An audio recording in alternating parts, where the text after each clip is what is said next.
C ভোটারের exit pole আরও ডিটেলসে আপনাদের দেখাবো।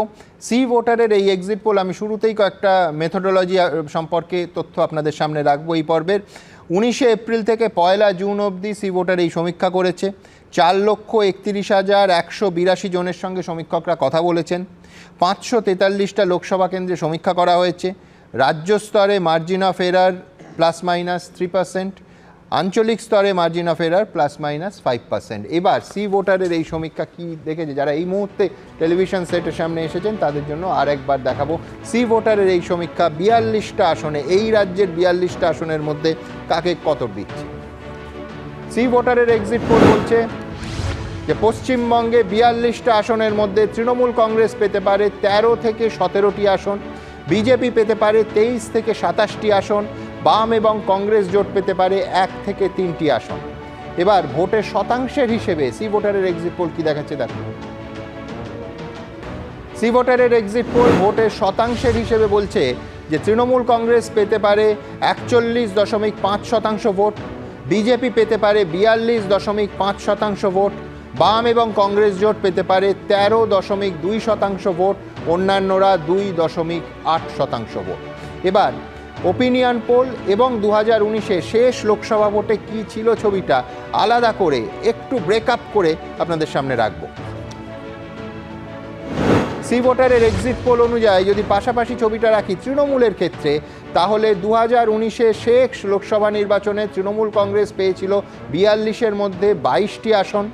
ওপিনিয়ন পোলে, এই সি ভোটারের ওপিনিয়ন পোলে সি ভোটার দেখিয়েছিল তৃণমূল কংগ্রেস পেতে পারে 20টি আসন, আর এক্সিট পোলে আজ দেখালো পেতে পারে 13 থেকে 17টি আসন।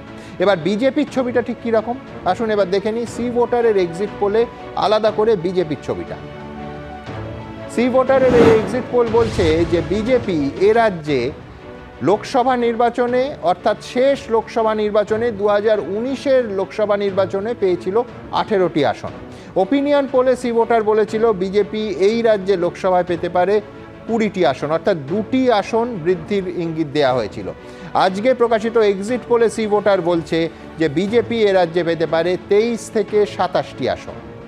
এরপর বাম কংগ্রেস জোটের ক্ষেত্রে ছবিটা একটু আমার বলে নেওয়া দরকার, যে আলাদা করে লড়াইয়ের ছবিটা ছিল এখানে দেখব।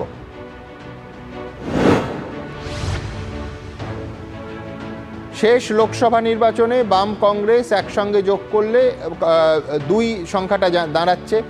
ওপিনিয়ন পোলের ক্ষেত্রে শুধু কংগ্রেস লড়েছিল, এবং কংগ্রেস ওপিনিয়ন পোলের ক্ষেত্রে আমরা দেখিয়েছিলাম 2টি আসন কংগ্রেস পেতে পারে আলাদা করে, বাম কংগ্রেস জোট হিসেবে নয়। লোকসভা নির্বাচন, শেষ লোকসভা নির্বাচন 2019-এর ক্ষেত্রেও কংগ্রেস আলাদা করে 2টি আসন পেয়েছিল। আর এই এক্সিট পোলে সি ভোটার দেখাচ্ছে যেহেতু বাম কংগ্রেস জোট হয়েছে, তারা পেতে পারে 1 থেকে 3টি আসন। সমীর আইচকে দিয়ে শুরু করব। সমীরদা, নিঃসন্দেহে একটা চমকপ্রদ, আমি জানি না ফলাফল বহু ক্ষেত্রে এক্সিট পোলে সম্পূর্ণ ভুল হয়, কিন্তু কোনো সন্দেহ নেই যে এই ফলাফল আগামী কয়েকদিনের চর্চাটাকে যথেষ্ট সরগরম করে রাখবে। তার কারণ চমকপ্রদ ফল, মিলবে কিনা জানা নেই। দেখো, আমি প্রথম একটা কথা বলে নিই যে আমি জানি না সি ভোটার যে আজকে শেষ দফার ভোটে যে ব্যাপক রিগিং হয়েছে, হ্যাঁ, এবং যে ভাঙচুর হয়েছে, লোককে ভয় দেখানো হয়েছে, ভোট দিতে দেয়নি, সেটা হিসেবে রেখেছে আমি জানি না।